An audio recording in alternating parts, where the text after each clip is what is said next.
Bharat England జట్ల మధ్య రాంచీలో ముగిసిన 4వ టెస్టులో భారత్ 5 వికెట్ల తేడాతో ఘన విజయం సాధించింది. మరో టెస్టు మిగిలి ఉండగానే 3-1 తేడాతో సిరీస్ను కైవసం చేసుకుంది. హైదరాబాద్లో జరిగిన తొలి టెస్టులో ఓడిన టీమిండియా ఆ తర్వాత గొప్పగా కోలుకొని వరుసగా 3 టెస్టులలో విజయం సాధించి సిరీస్ను గెలుచుకోవడం విశేషం. ఈ సిరీస్ విజయంతో స్వదేశంలో వరుసగా 17 టెస్టులలో అజేయంగా నిలిచిన జట్టుగా భారత్ తన రికార్డును తానే అధిగమించింది. 2013 ఫిబ్రవరి నుంచి ఇప్పటి వరకు అంటే గత 11 ఏళ్లుగా స్వదేశంలో అంటే ఇండియా టెస్ట్ సిరీస్ను కోల్పోకపోవడం విశేషం. ఇక మరోవైపు బజ్బాల్ వ్యూహంతో గత 2 ఏళ్లుగా టెస్ట్ క్రికెట్లో సంచలన విజయాలు సాధిస్తూ అనేక దేశాలను ఓడిస్తూ వస్తున్న ఇంగ్లాండ్ ఇండియాలో మాత్రం తన పప్పులు ఉడకలేదు. ఇక ఈ సిరీస్లో చివరిదైన 5వ టెస్ట్ మ్యాచ్ మార్చి 7 నుంచి హిమాచల్ ప్రదేశ్లోని ధర్మశాలలో జరగనుంది. అయితే ఇండియా విజయం అనుకున్నంత సాఫీగా జరగలేదు. ఈ టెస్టులో వికెట్ నష్టపోకుండా 40 పరుగుల ఓవర్నైట్ స్కోర్తో 4వ రోజు ఉదయం తన ఇన్నింగ్స్ను కొనసాగించిన ఇండియాకు ఓపెనర్లు రోహిత్ శర్మ, యశస్వి జైస్వాల్ నిన్నటి జోరును కొనసాగించారు. నిన్న దూకుడుగా ఆడిన రోహిత్ శర్మ ఈరోజు ఉదయం సైతం అండర్సన్ వేసిన 2వ ఓవర్లో ఓ 6 బాదాడు. ఇద్దరూ ఎలాంటి ఇబ్బంది పడకుండా అడపాదడపా బౌండరీలు బాదుతూ స్కోర్ బోర్డును ముందుకు తీసుకువెళ్లారు. అంతా సాఫీగా సాగిపోతుందనుకున్న దశలో భారత ఇన్నింగ్స్ ఒక్కసారి కుదుపులకు లోనైంది. వరుస బౌండరీలతో దూకుడుగా ఆడుతున్న జైస్వాల్ను part time spinner Root out చేశాడు. రూట్ వేసిన బాల్ను భారీ షాట్ ఆడబోయిన జైస్వాల్ అండర్సన్ పట్టిన ఓ అద్భుత క్యాచ్కు అవుట్ అయ్యాడు. 44 బాల్స్ ఆడిన జైస్వాల్ 5 ఫోర్లతో 37 పరుగులు చేశాడు. అలా యశస్వి జైస్వాల్, రోహిత్ శర్మల 84 పరుగుల తొలి వికెట్ భాగస్వామ్యానికి తెరపడింది. అయితే చేయాల్సినవి 192 పరుగులే కాబట్టి ఒక వికెట్ పడితే పెద్దగా నష్టం ఏమీ లేదులే అని ఇండియన్ ఫ్యాన్స్ అనుకున్నారు. 3వ స్థానంలో శుభ్మన్ గిల్ బ్యాటింగ్కి వచ్చాడు. రోహిత్ శర్మ, గిల్ కలిసి ఇండియా ఇన్నింగ్స్ను మరికొంత ముందుకు తీసుకువెళ్లారు. ఈలోగా టామ్ హార్ట్లీ వేసిన 20వ ఓవర్లో రోహిత్ శర్మ తన హాఫ్ సెంచరీని పూర్తి చేసుకున్నాడు. 69 బాల్స్లలో రోహిత్ తన హాఫ్ సెంచరీని పూర్తి చేశాడు. గిల్, రోహిత్ కలిసి భారీ షాట్లకు పోకుండా నెమ్మదిగా ఆచితూచి ఆడారు. ఇంతలో భారత ఇన్నింగ్స్లో మరో కుదుపు. 80 బాల్స్లలో 55 పరుగులు చేసిన రోహిత్ శర్మ 26వ ఓవర్లో టామ్ హార్ట్లీ బౌలింగ్లో కీపర్ బెన్ ఫోక్స్కు క్యాచ్ ఇచ్చి అవుట్ అయ్యాడు. అలా 99 పరుగుల వద్ద భారత్ 2వ వికెట్ను కోల్పోయింది. ఇండియా స్కోర్కు మరొక్క పరుగు కలిసిందో లేదో 3వ వికెట్ సైతం పడింది. 4వ స్థానంలో బ్యాటింగ్కు వచ్చిన రజత్ పటీదార్ మరోసారి పూర్తిగా నిరాశపరిచాడు. ఈ సిరీస్లో 2వ టెస్ట్ మ్యాచ్ నుంచి వరుసగా ఆడుతున్న రజత్ పటీదార్ 6 బాల్స్ ఆడి షోయబ్ బషీర్ బౌలింగ్లో ఓలీ పోప్కు క్యాచ్ ఇచ్చి డకౌట్ అయ్యాడు. వెంటనే 2 వికెట్లు కోల్పోవడంతో భారత బ్యాటర్లపై ఒత్తిడి పెరిగింది. ఇంగ్లాండ్ కెప్టెన్ బెన్ స్టోక్స్ స్పిన్నర్లను రంగంలోకి దించి కట్టుదిట్టంగా బౌలింగ్ వేయించడంతో పరుగులు రావడం కష్టమైంది. 5వ స్థానంలో బ్యాటింగ్కి వచ్చిన రవీంద్ర జడేజాతో కలిసి గిల్ ఇండియా స్కోర్ను నెమ్మదిగా ముందుకు తీసుకువెళ్లాడు. కావలసినంత సమయం ఉండటంతో వారిద్దరూ నింపాదిగా బ్యాటింగ్ చేశారు. అయితే వీరిద్దరూ కలిసి 4వ వికెట్కు 71 బాల్స్లలో 20 పరుగులు జోడించాక 33 బాల్స్ ఆడిన జడేజా 4 పరుగులు మాత్రమే చేసి బషీర్ బౌలింగ్లోనే బెయిర్స్టోకి క్యాచ్ ఇచ్చి అవుట్ అయ్యాడు. అలా 120 పరుగుల వద్ద ఇండియా 4వ వికెట్ను కోల్పోయింది.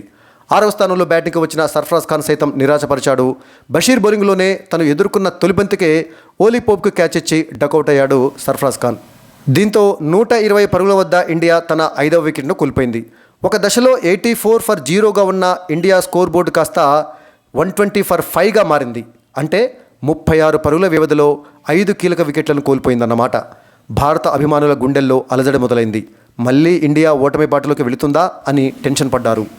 ఈ దశలో గిల్కు జత కలిసిన భారత తొలి ఇన్నింగ్స్ హీరో ధ్రువ్ జురెల్ వికెట్ల పతనాన్ని అడ్డుకున్నాడు. 1 డౌన్లో బ్యాటింగ్కి వచ్చిన గిల్ ఓవైపు వికెట్లు పడుతున్నా ఓపికతో ఆడుతూ వికెట్ల వద్ద పాతుకుపోయాడు.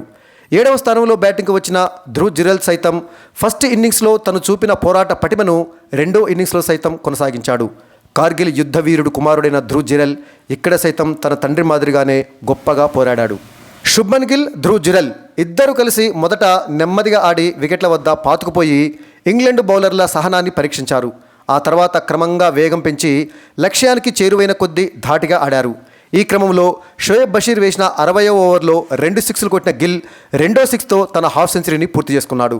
హార్ట్లీ వేసిన 61వ ఓవర్లో ఓ 4 కొట్టిన జురెల్ ఓ డబుల్ రన్ తీసి ఇండియాకు విజయాన్ని అందించాడు. మొత్తంగా ఇండియా 61 ఓవర్లలో 5 వికెట్లు కోల్పోయి 192 పరుగులు చేసి 5 వికెట్ల తేడాతో ఘన విజయం సాధించింది. శుభ్మన్ గిల్ 124 బంతులు ఎదుర్కొని 2 సిక్స్లతోటి 52 పరుగులు చేసి నాటౌట్గా ఉన్నాడు. చివరిలో కొట్టిన ఆ 2 సిక్స్లు తప్ప శుభ్మన్ గిల్ ఇన్నింగ్స్లో బౌండరీలు లేవు. 124 బాల్స్ ఆడినంటే ఎంత ఓపికతోటి ఆడాడో శుభ్మన్ గిల్ మనకు అర్థమవుతుంది. ఈ మధ్యకాలంలో తరచుగా విఫలమవుతూ విమర్శలు ఎదుర్కొంటున్న శుభ్మన్ గిల్ ఈ ఇన్నింగ్స్లో నిలదొక్కుని ఆడి ఇండియాకి విజయాన్ని సాధించడంలో కీలక పాత్ర పోషించి విమర్శకుల ప్రశంసలు అందుకున్నాడు. ఇక మరోవైపు రెండవ టెస్ట్ మాత్రమే ఆడుతున్న ధ్రువ్ జురెల్ సైతం మొదటి ఇన్నింగ్స్లో 90 పరుగులు చేసి అద్భుతంగా రాణించి ఇండియా ఇన్నింగ్స్ను నిలబెట్టాడు కదా. ఈ ఇన్నింగ్స్లో సైతం 77 బాల్స్ ఎదుర్కొని 2 ఫోర్లతోటి 39 పరుగులు చేసి నాటౌట్గా నిలిచాడు. వీరిద్దరూ కలిసి 6వ వికెట్కు 136 బాల్స్లలో అజేయంగా 72 పరుగులు జోడించి ఇండియాకు విజయాన్ని అందించారు. ఇక ఇంగ్లాండ్ బౌలర్లలో షోయబ్ బషీర్ 3 వికెట్లు తీయగా Tom Hartley 1 wicket, Joe Root 1 wicket తీశారు. షోయబ్ బషీర్ తొలి ఇన్నింగ్స్లో సైతం 5 వికెట్లు తీసిన సంగతి తెలిసిందే. మొత్తంగా ఈ మ్యాచ్లో షోయబ్ బషీర్ 8 వికెట్లు తీసి ఇంగ్లాండ్ తరపున రాణించినప్పటికీ ఇంగ్లాండ్కు విజయాన్ని మాత్రం అందించలేకపోయాడు. ఈ విజయంతో మరొక టెస్ట్ మ్యాచ్ మిగిలి ఉండగానే ఇండియా సిరీస్ను చేజిక్కించుకుంది. ఈ విజయము ఇండియాకు ఓ థ్రిల్లింగ్ విక్టరీ అని చెప్పాలి. రెండవ రోజు ఆట ముగిసే సమయానికి ఓటమి బాటలో ఉన్న ఇండియా విజయం సాధించిందంటే నిజంగా అద్భుతమే అని చెప్పాలి. ఈ అద్భుతాన్ని అంటే ఈ కలను నిజం చేయటంలో ధ్రువ్ జురెల్ కీలక పాత్ర పోషిస్తే కుల్దీప్ యాదవ్, అశ్విన్, రోహిత్ శర్మ, శుభ్మన్ గిల్ తలా ఒక చేయి వేసి ఇండియాను గెలిపించారు. సమిష్టి ఆట అంటే ఇది. ఏకపక్షంగా సాధించే విజయాల్లో కిక్కు ఉండదు కదా. ఇలాంటి క్లిష్టమైన పరిస్థితుల్లో నిలదొక్కుని ప్రతికూల పరిస్థితుల్లో సైతం ఎదురొడ్డి నిలబడి ఏది మన ఏటికి ఎదురీదటం అంటారు చూసినారు, అలా ఏటికి ఎదురీది విజయ గమ్యాన్ని చేరుకుంటే ఆ థ్రిల్లే వేరుగా ఉంటుంది. అలాంటి థ్రిల్లింగ్ విజయాన్ని మనం ఈ మ్యాచ్లో చూసాం. మరి భారత్ సాధించిన ఈ థ్రిల్లింగ్ విక్టరీపై మీరేమంటారో కామెంట్ సెక్షన్లో కామెంట్ చేయండి.